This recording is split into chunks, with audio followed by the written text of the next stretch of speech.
The rider on the mountain bike who I talked about earlier has shed some of his clothing and is working his way right to the front in the number 5 position. The first lap, did I hit a root or something? There's a couple of them. Whoa! Did you really? Superman!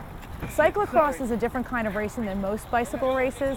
I used to race, but I am also an orthopedic surgeon. You got a really nice lead. Just keep it. There are elements of technical skill, like you're seeing behind me, running up and down barriers, getting on and off of the bicycle. Some of the riding is off-road, but there's also an explosive element to this, where there's a lot of pushing beyond your threshold and then coming back and having to recover. People can do it, but I would recommend that any athlete that starts a new exercise program at least has a general level of baseline fitness. The problem you see with the weekend warriors is that they don't have the baseline fitness. They just exercise once a week, and that's where you see injuries happening. You fall down, you twist your ankle.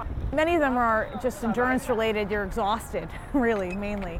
You can injure your knee, your hip. 5 years ago, I broke everything on the left side, my shoulder, 5 ribs, the shoulder blade.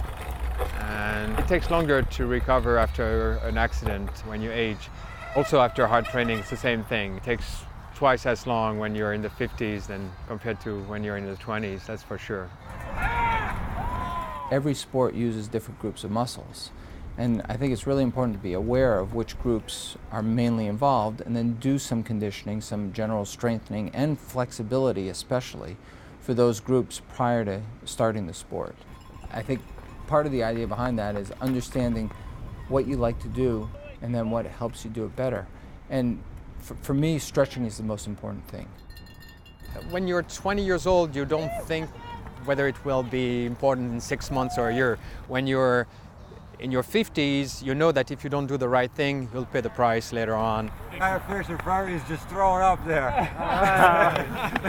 Made him hurt. Nice job.